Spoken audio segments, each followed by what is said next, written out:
Remind you that our podcast is a member of the Self-Defense Radio Network, and I'm going to suggest you do what we do and check out the other podcasts at selfdefenseradio.net. Treat every firearm as if it's loaded. Never point a firearm at anything you're not willing to kill or destroy. Keep your finger off the trigger until you are on target and ready to fire. Always be sure of your target and what lies beyond it. Hi, and welcome to the Polite Society podcast. We're recording this one live on Monday night, November the 6th, 2023. I'm Paul Lathrop. I'm Charlie Cook, and on tonight's show, we'll talk about some of the Supreme Court taking up 2 gun rights-related cases in the new term. I'm Kerrie Ann Aucl, and I have lost my show notes. I'm so sorry. So can someone pick up for me? In one of our defensive gun use stories, over 30 rounds were fired in an exchange between home invaders and a homeowner. So climb aboard. Strap in and hang on. And hang on. Episode 682 of the Polite Society podcast starts right now.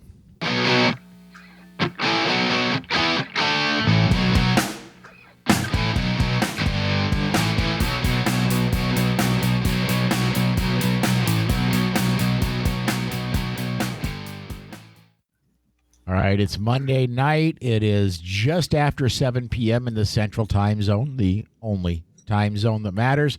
Means it's another time for another Polite Society podcast.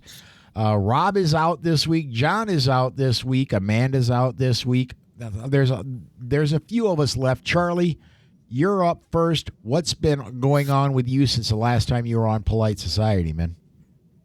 Oh, man, a couple weeks ago, I put out a Riding Shotgun episode with Phil Schreier, who's the NRA Museum director. I've had some classes on the weekends, which is good. My November's booked up with classes, so this is going to be nice. And last weekend, I spent the weekend in Farmville, Virginia, with John Petrolino, the Penn Patriot, Cam Edwards, and Miss E. The 4 of us went out and did some sporting clays, and then the three of us guys went to the Oliver Anthony concert, which was pretty cool. This past weekend, I went to the range with one of my old instructor buddies, and we may have been trying one of the DIY guns that he had.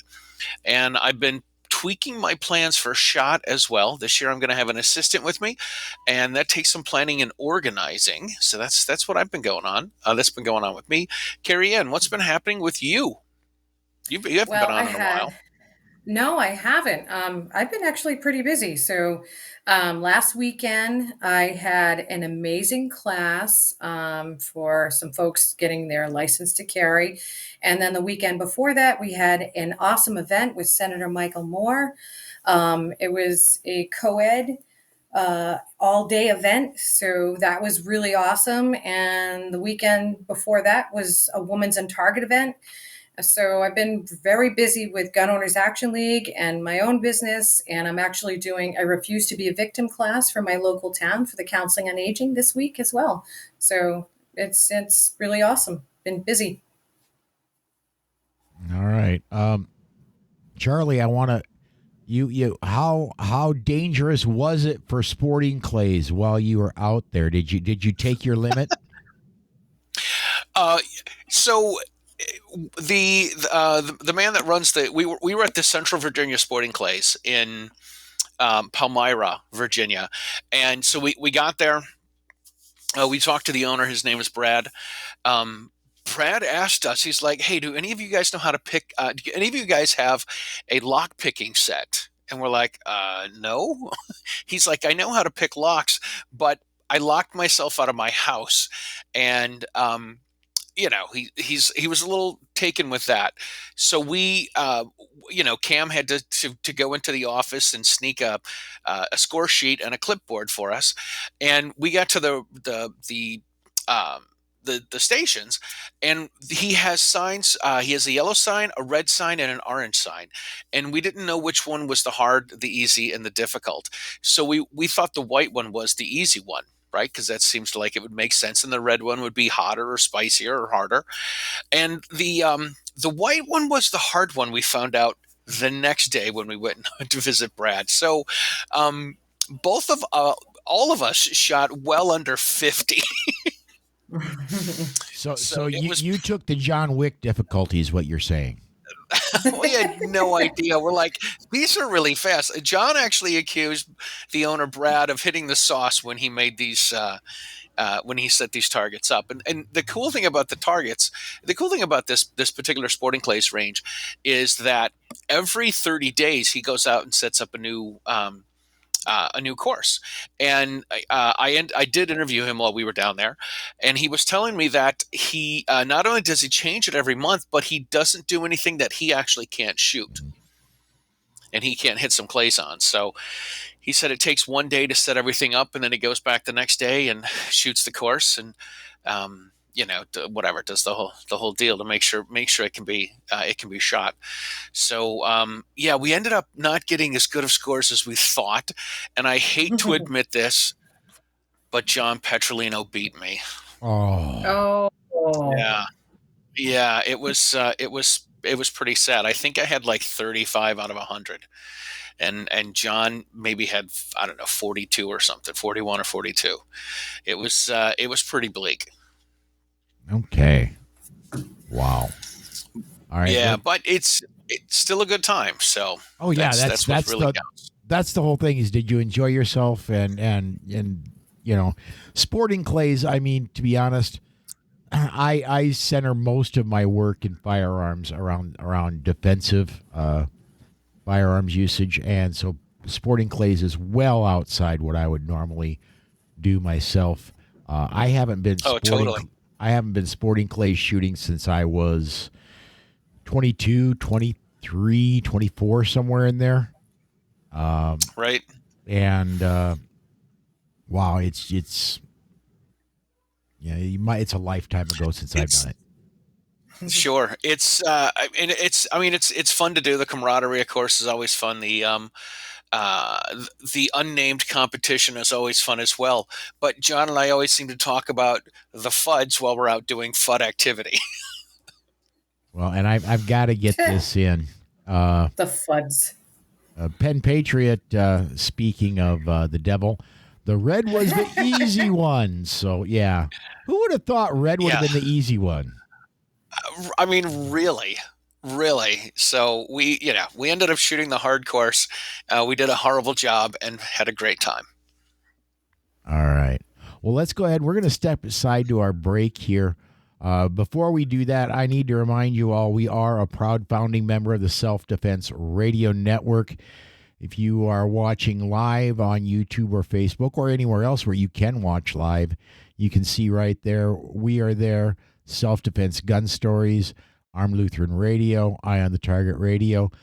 Some guy with Riding Shotgun with Charlie is up there as well. A lot of great podcasts. You can listen to them right on the website, or the subscription information is there should you choose to subscribe. That's at selfdefenseradio.us or sdrn.us. Either one will get you there. We are going to step aside to our first break. When we come back, we've got our news segment. We'll get to that right after we hear from ACLDN. Right back after this. This portion of the Polite Society podcast is brought to you by the Armed Citizens Legal Defense Network. If you carry a defensive handgun, you need protection from the aftermath of prosecution. Even if you do everything right, you can be the victim of an overzealous prosecutor or even be falsely accused. That is where the ACLDN comes in. They provide immediate assistance when you need it most. If you find yourself under arrest, they immediately pay bail money and the retainer for your attorney.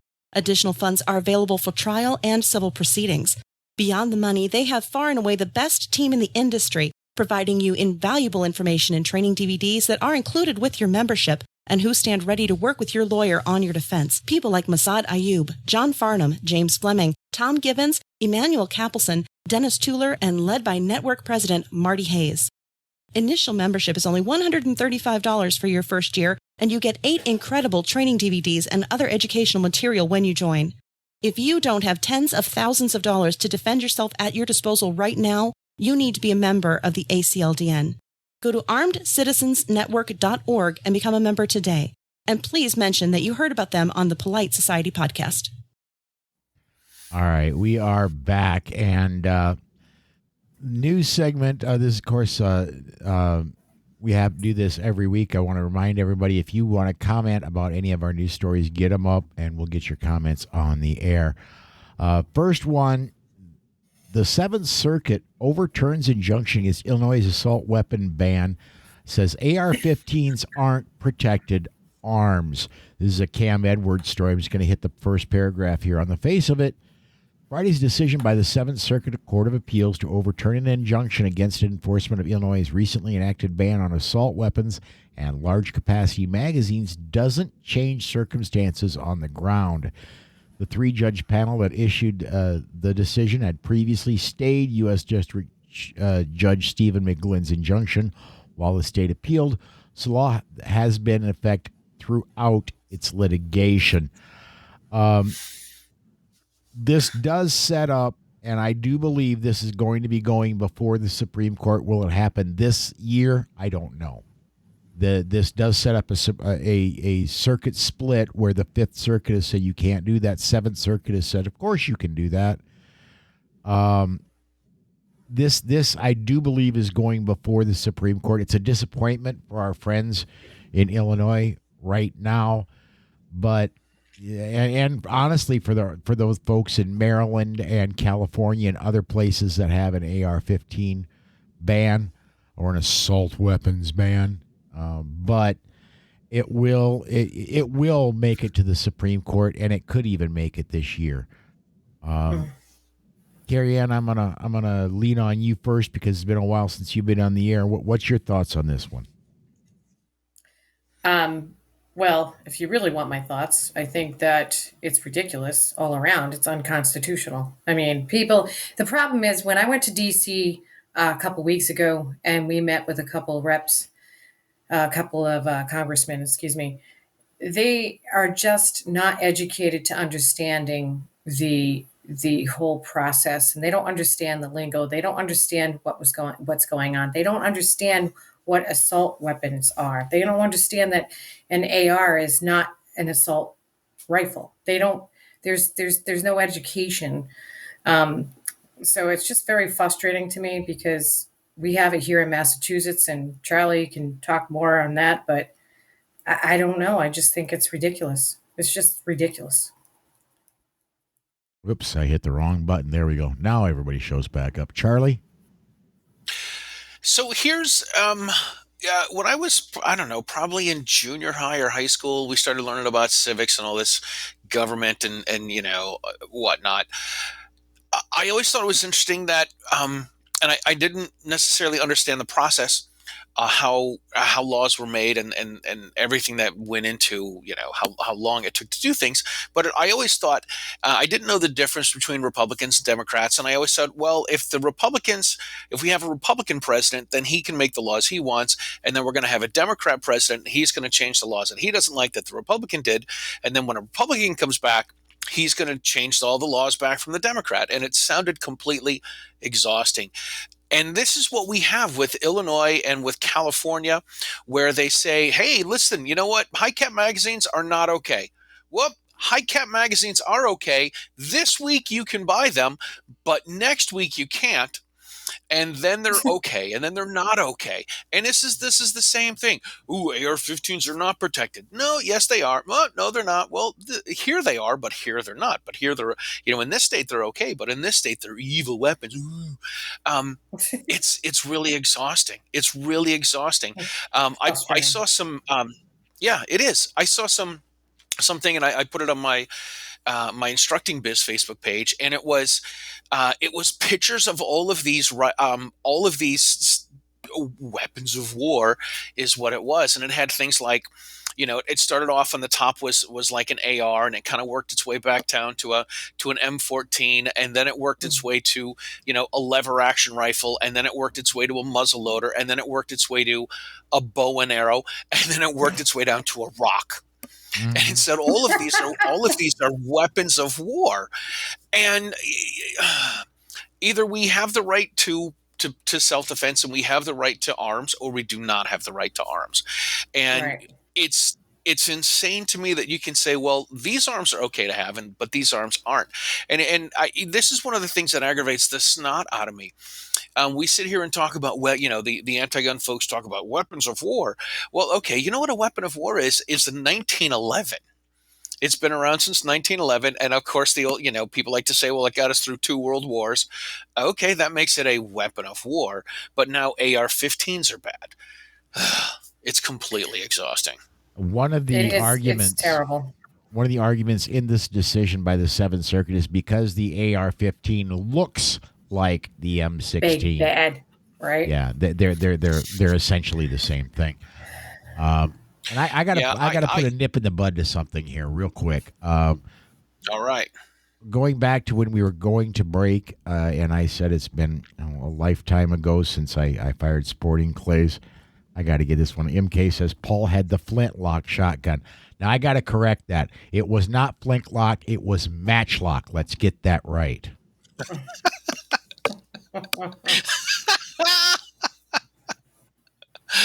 Oh, my God. That's awesome.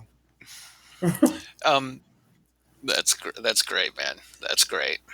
It's I had a course this past weekend, and I had a couple people that were from Long Island that live up in Massachusetts now, and legit, I'm holding up my AR, and I'm talking about my evil the funny voice and air quotes that I use when I talk about high cap magazines and assault weapons, and this lady said to me, she's like, how come mass shooters like to use AR-15s? And I'm like, they like to use handguns. They really do. And I said, she's like, well, what about the guy in Maine? Well, the guy in Maine had an AR-10, so it's 5 less dangerous. Yes. Yep. So but they never want to talk about mental illness, though. They don't want to talk about that. They just want to talk about the big bad looking AR. Yeah, I think, being an overweight, a pale male and stale, an overweight middle-aged white guy named Chuck, I think we need to ban guys that have lots of muscles, because those guys are big and buff and look muscular, and they look like they could kick my butt. And I might be threatened by those sorts of guys. Hey, that's Chuck, a good point.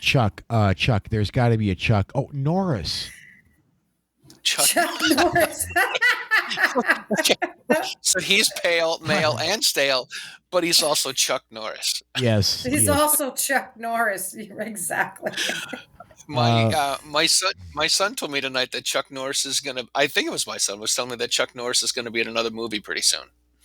Wouldn't shock me though. Oh. Wouldn't shock me in the least. Cool. Yeah.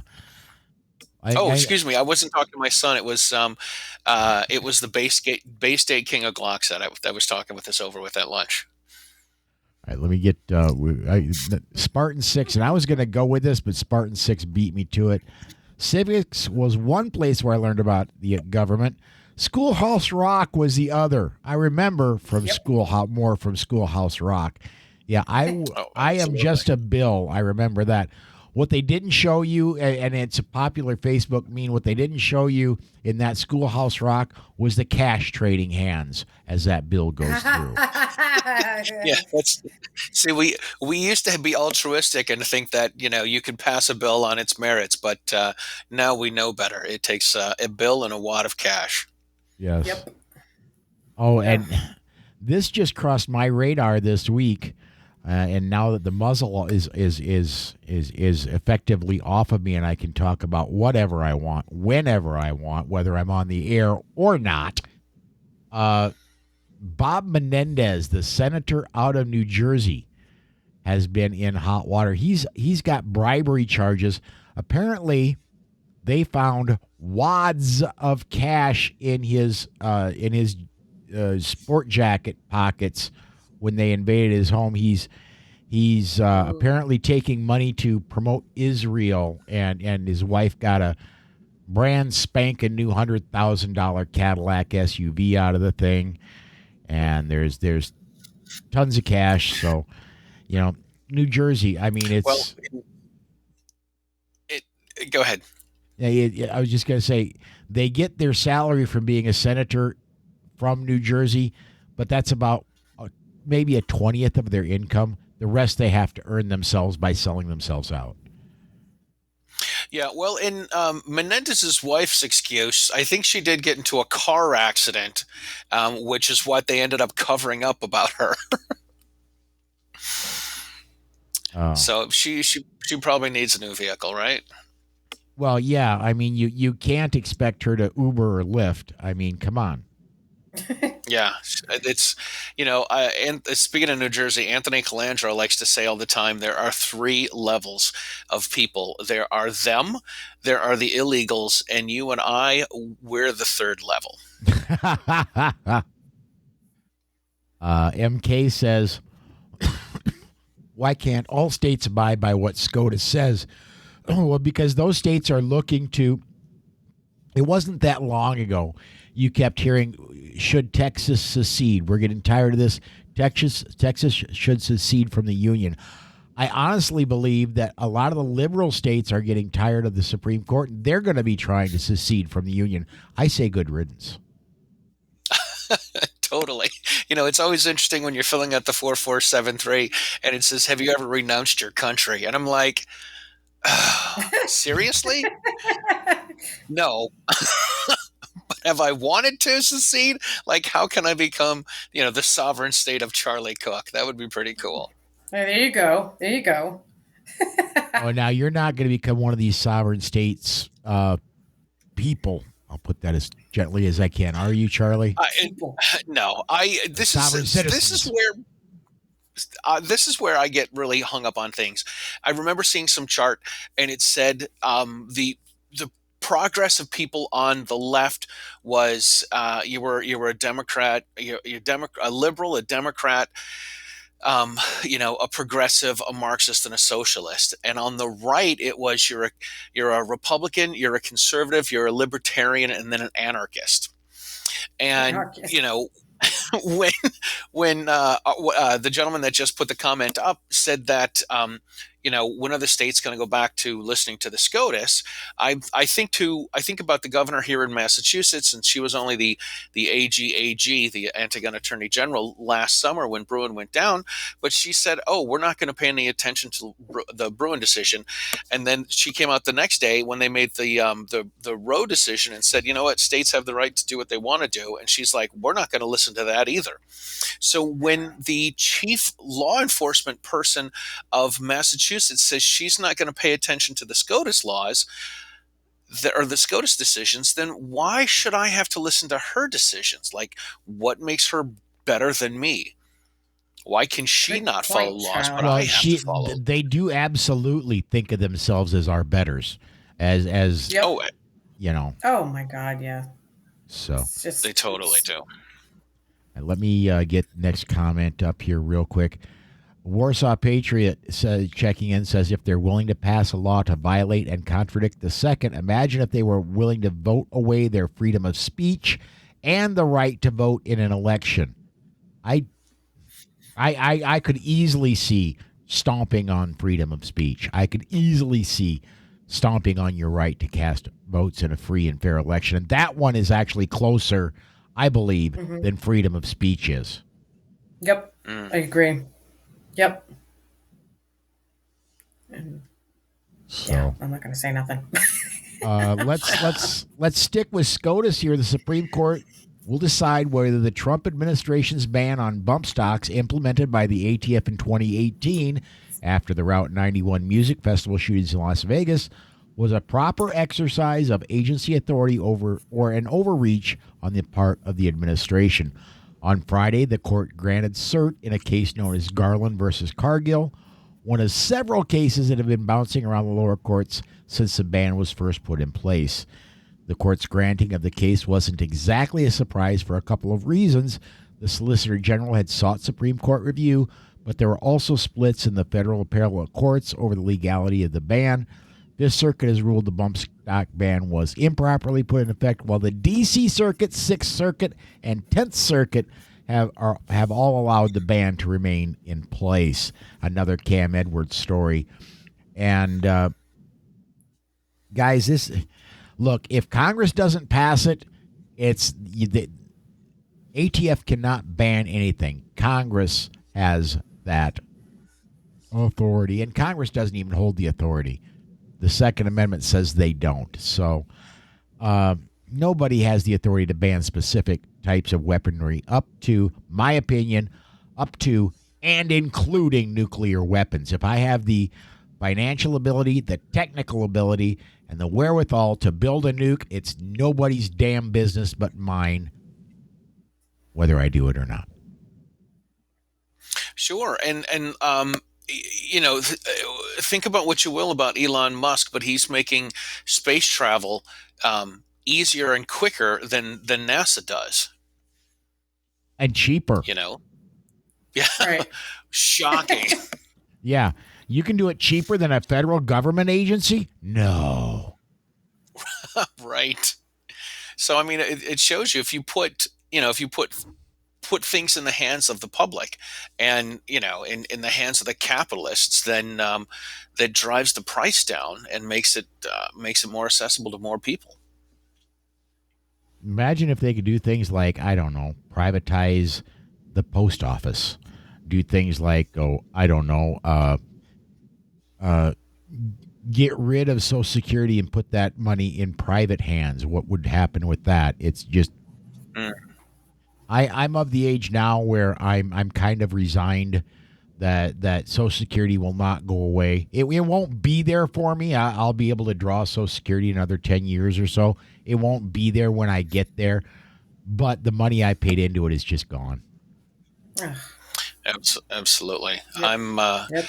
I'm convinced that I'm going to be a Walmart greeter when I retire. Oh God. Yeah. I want to see guy. Charlie chasing after people looking for their receipts. I really do. Right. No, I'm the greeter, not the guy at the door, at the back door, letting at the exit. I'm at the front door. Hey, how you guys doing? Good to see you today. You guys are back again. Oh, I love your pajamas. Those are great. People. That's a new shade of blue for you, isn't that? What are you doing Saturday night, by the way? Right. Oh God. Oh my goodness. Right. You see a couple come in with 7 kids. Oh, look, contraceptives are down this aisle. Oh, God.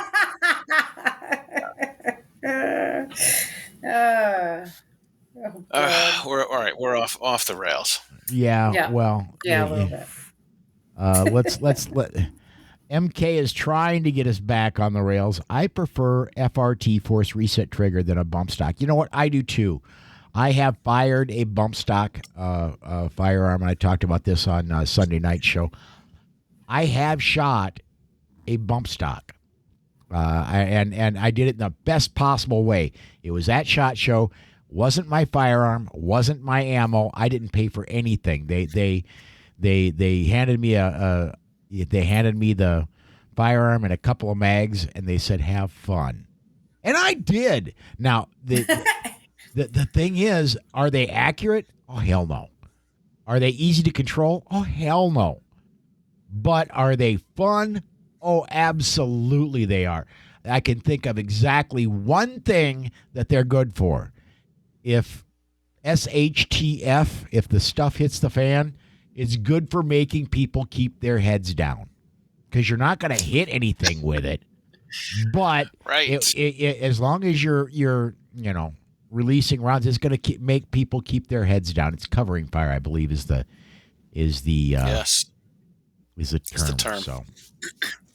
I had a chance to fire one once a number of years ago, and it was it's hard to do. It was a little out of control. You're pushing with one arm, you're pulling with the other arm. It was a little strange and a little awkward. And I got to tell you, when I listened to the tapes from the Festival 91 there, or 91 Festival, whatever it was called, there's no way that guy was firing bump stocks. He had flat out like belt-fed machine guns. Yeah, and going back to that, I could swear I don't have those videos loaded up. I could go get them, and I could get them loaded, but it's going to take longer than we have. I could swear when I listened to those, there were 2 separate firearms being fired simultaneously with different cyclic rates. One was a faster cyclic rate, one was slower. So Yeah, I've saw some of those videos too. I hate to sound like Rob Campbell, but yeah. yeah. No, right. Now this is a cloth hat. It is not tinfoil, but It's,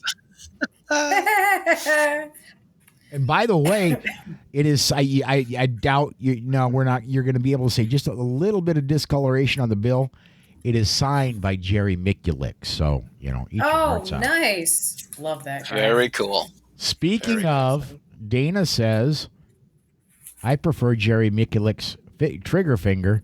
And going back to a previous bit of the conversation we had, Spartan 6 says, the government hates competition. That's why the Dems love socialism. It makes everyone embrace mediocrity and government control. Absolutely. Yep. Absolutely. And one more from Spartan 6. Conspiracy theories aren't theories if they're true. Absolutely. It's just people predicting the future from our little crystal ball. All right. Last story for today. And we are going to keep my goal is, and I'm going to work really hard. We're at 33 minutes after the hour. My goal is to be out before the top of the hour. Long explanation into why that's going to be, but all of my videos going forward are going to be 1 hour in length or less. So, but let's this last story we got. Supreme Court will hear NRA appeal in dispute with former New York State official. This is off newsnetmedia.com. The U.S. Supreme Court on Friday said it will hear an appeal from the NRA regarding comments from a former New York State official who urged banks and insurance companies to discontinue their association with gun-promoting groups after the school shooting in Parkland, Florida. The justices will hear arguments in early 2024 in NRA's appeal, which claims remarks by Maria Vullo, former superintendent of New York State Department of Financial Services, violated the group's First Amendment rights. Following the February 2018 shooting at Marjorie Stoneman Douglas High School that killed 17 people, Vullo spoke against gun violence.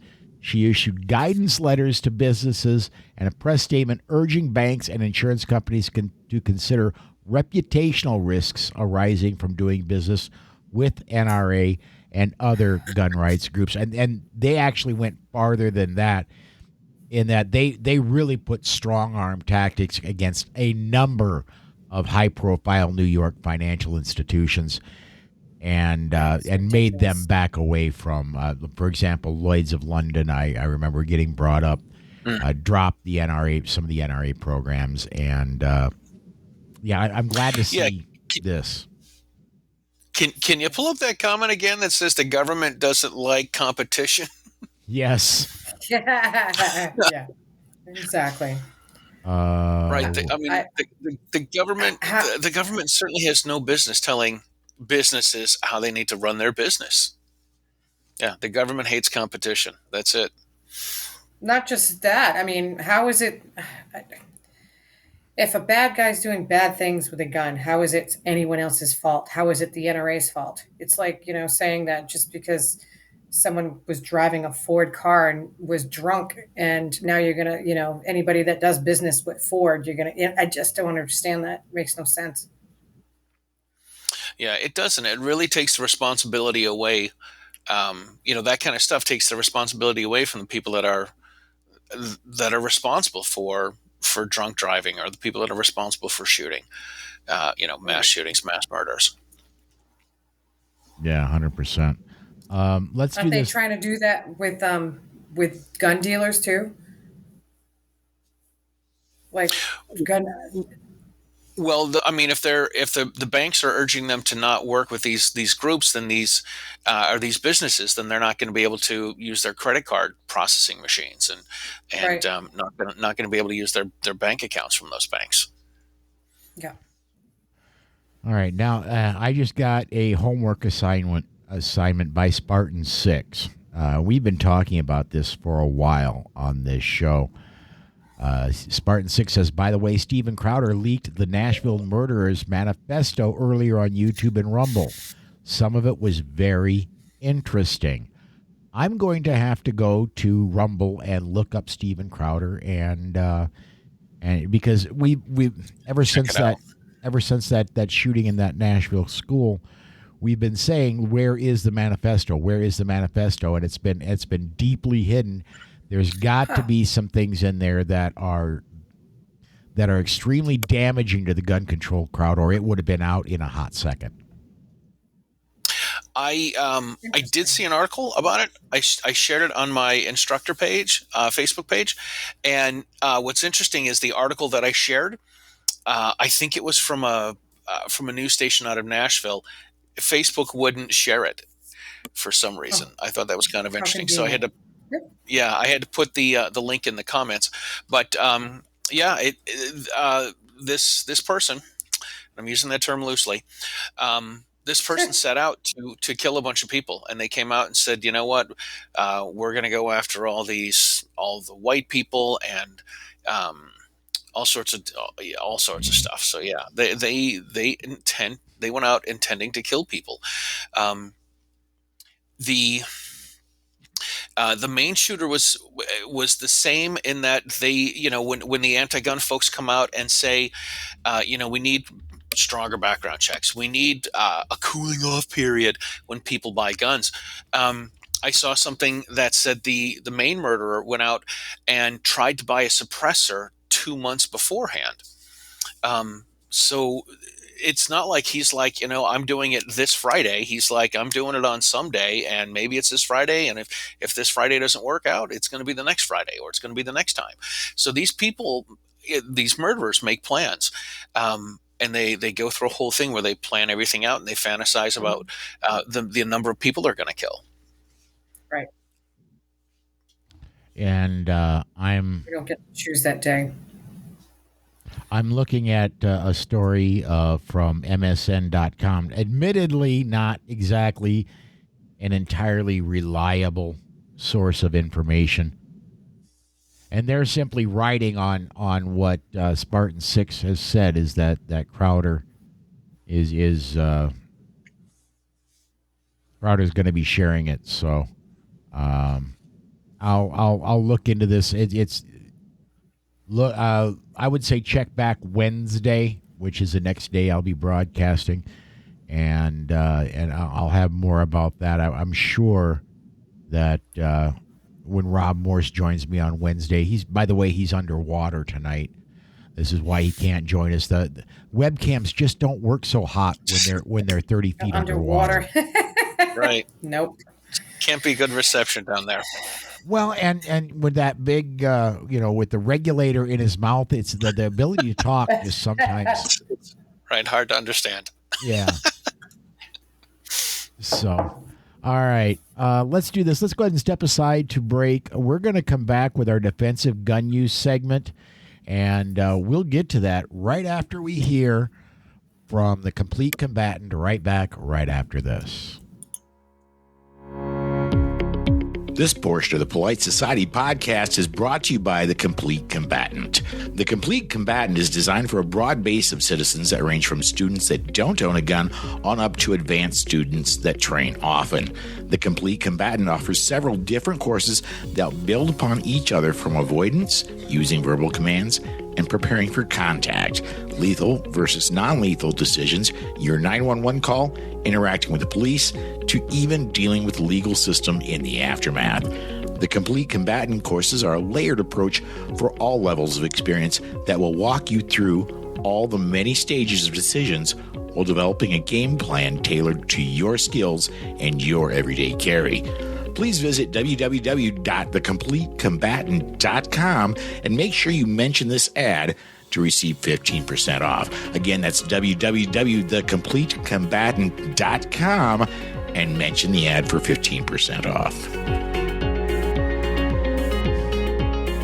All right, as we get going again, these discussions are not legal advice. Some of us are trainers, but this is not formal training, and you need formal training. The defensive gun use segment is intended as information and education, not as training. As always, the opinions of the hosts are only their own opinions and not those of any sponsors or other affiliations, although they should be.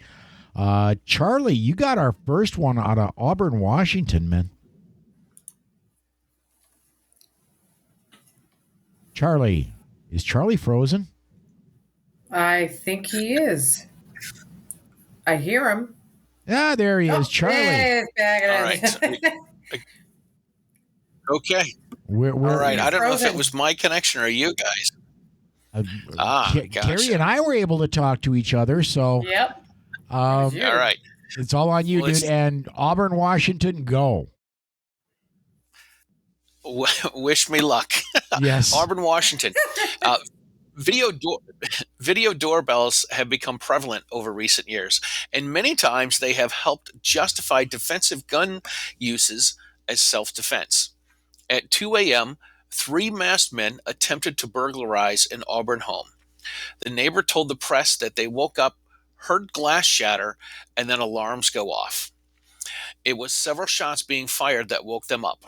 He claimed he heard upwards of 30 shots fired. Why were so many shots fired? Because the homeowner and the home invaders were both armed. The Ring camera showed that the homeowner opened fire, then the masked men fired back at the homeowner. Several bullet holes were left across the front of the home and in one of the neighbors' windows. This is one of 4 home invasions in South King County in the days prior to the report. Quote, you can see they really did have their home properly secured. It took them a solid 20 seconds to get through the door by kicking it in and trying to ram it, end quote, said Colby Crossley, who is the PIO for the Auburn Police Department. Police are encouraging self-defense. Quote, we encourage you, if you're in a situation where you feel like you're being threatened, in a situation like this that's so terrifying, if you feel that the right action for you is to take, then if that's the right action for you to take, then that's what you need to protect your home and the people inside your home, Crossley said. Police are trying to determine if any of the 4 home invasions are related.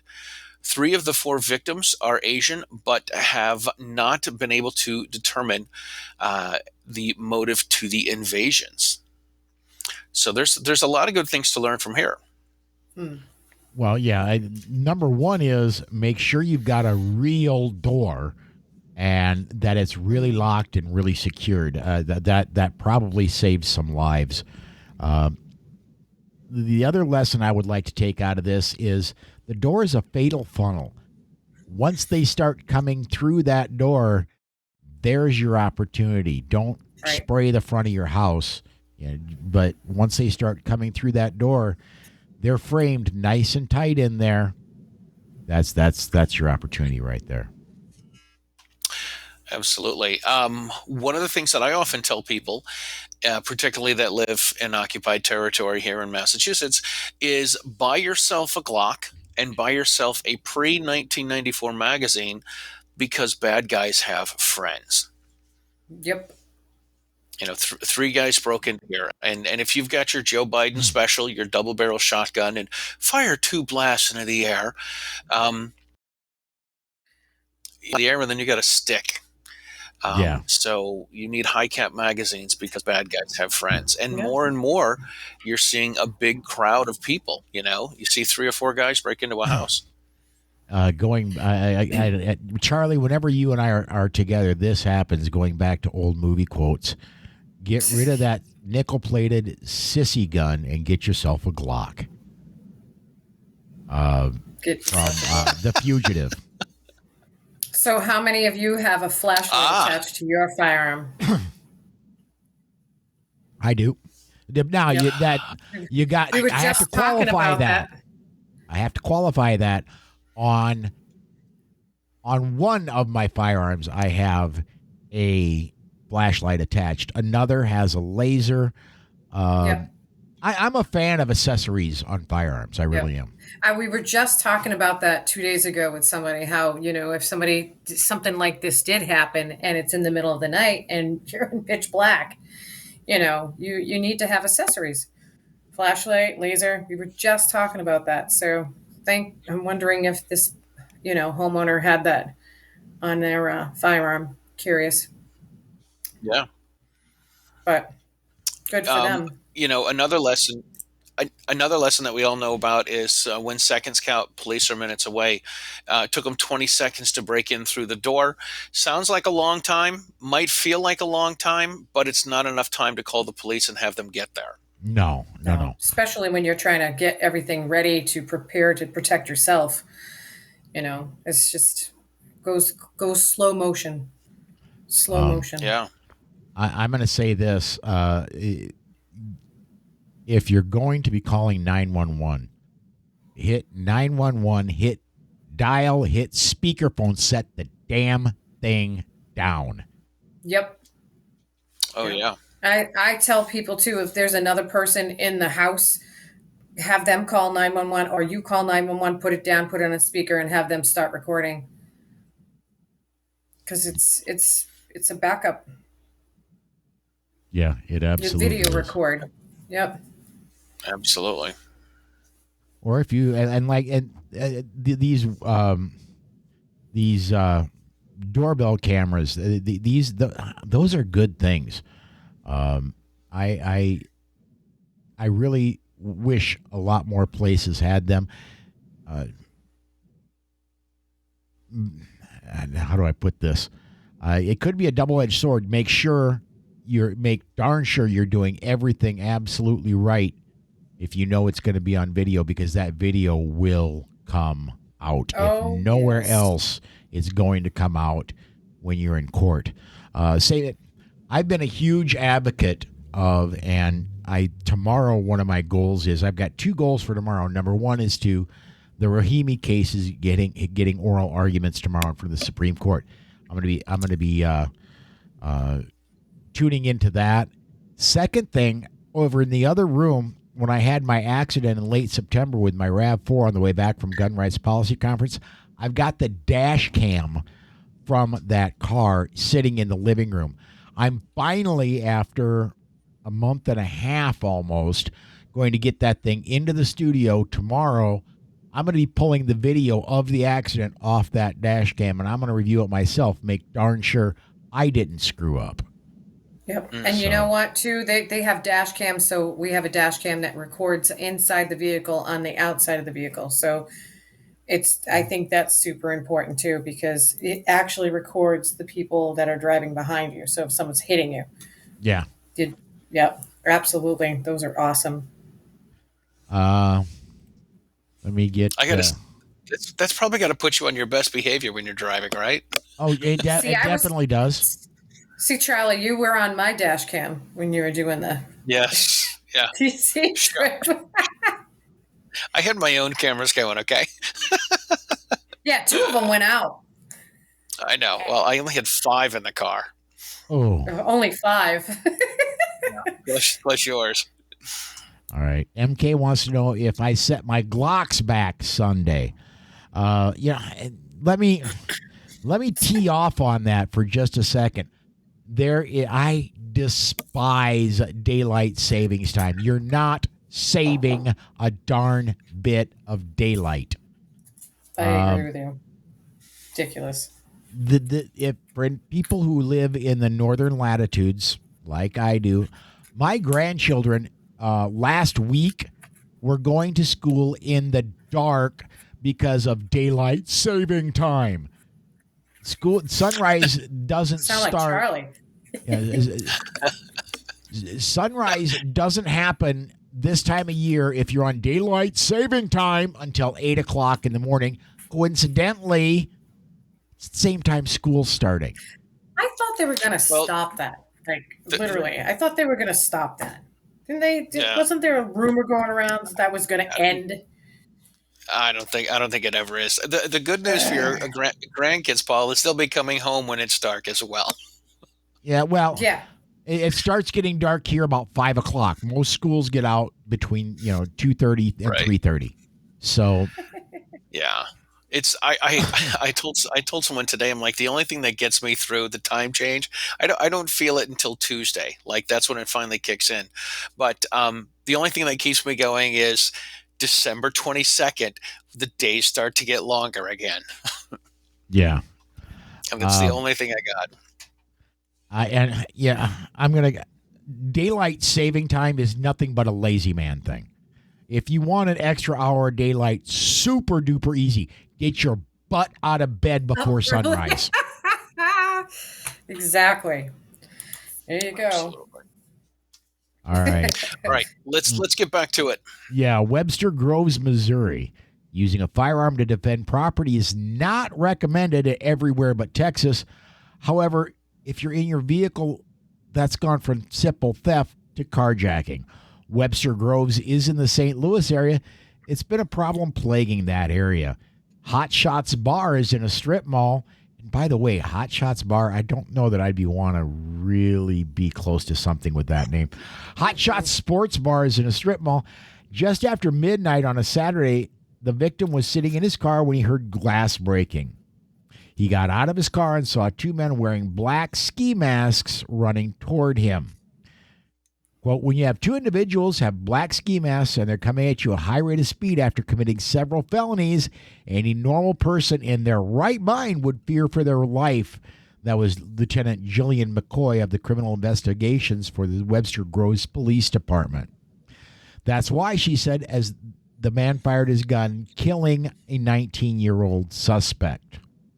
An 18-year-old accomplice picked up the gun carried by the dead thug and raised it toward the victim. The thug then fired several. The man then fired several shots back at the second thug. Second thug decided the fate of his partner wasn't too enticing and ran towards the Afton area, where police quickly found him. Thug quickly admitted to stashing the gun in a storage closet. Thug is now charged with second-degree murder, armed criminal action, attempted stealing of a motor vehicle, and tampering with physical evidence. Bond was set at $1 million. That's one with 6 zeros after it. The pair arrived in a stolen vehicle out of Hazelwood. Authorities believe the pair were part of a larger organized auto theft ring. While active investigation continues, McCoy said Webster Groves police are not only looking for suspected criminals, but they are also hoping to find and help more victims. I do firmly believe in the next days to come, multiple communities will come forward and we'll be able to hopefully locate more victims, she said. Even though the work is far from over, McCoy believes this is a good learning opportunity for the community to remember to hide and lock up your belongings. Will that stop the issue? No, but it will definitely deter it, she said. Right now, the victim of the attempted car theft who made the original 911 call has not been charged with a crime. Police believe he was acting in self-defense. Why get out of your car? Why? Good question. Why get out of your car? You had every opportunity to flee. Yes. And then call 911. But now, in contrast to the prior one, I mean, the guy fired shots and stopped one cold and made the other one question his life decisions. So good marksmanship. So, well, I'm sure there are a couple of loose youths that are trying to put their life together. Utes. Couple of utes. Couple of utes. It's a Massachusetts thing. I don't know. It's a my cousin Vinny thing. That's right. Is where I got it from. A couple of utes. All right. Yeah, that's. And Dana says, I used a lot of thugs in that one. Dana, no, the way you wrote it, you didn't. I substituted several because it made it easier for me to track what was going on. So. And everyone else. All right. Let's go ahead and we're at 56, and I want to be out of here in 3 minutes or less. Charlie, what's going on with riding shotgun with Charlie, writing shotgun with Charlie, and all that other stuff, man? All right. Last week, Matt Mallory and I did one of our live shows with Laura Carno from Faster, Colorado, which you can find on the Riding Shotgun with Charlie YouTube channel. While you're there watching the show, please hit the notification and subscribe to the channel, hit the notifications, because Matt and I do have sponsors, and every month we give away a Mantis X and a SIRT pistol. and I have a show that's going to be coming out next Tuesday, and I'm not yet sure who it's going to be. So that's what's going on with me. Kerrie Ann, what's been happening with you? What do you have coming up? So, Sisters in Arms just celebrated our first season. How exciting. And next week, actually, we're having Toby Larry on our show. And we're actually talking about advocacy, not just for guns and the Second Amendment, for being a parent and everything else. So we're doing a lot of great things. I got a Woman on Target event next weekend. And yeah, it's good. It's all good. Very exciting. Very cool.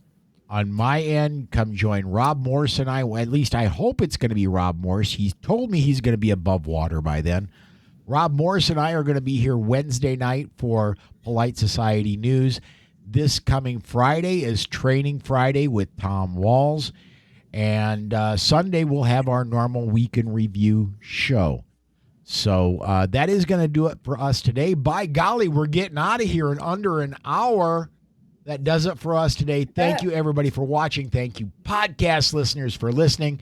If you are a podcast listener, please do consider joining us live, Facebook, YouTube, Rumble, all those places, 7 p.m. Central Time, Monday night. That's it, everybody. Thanks again. We'll see you next time.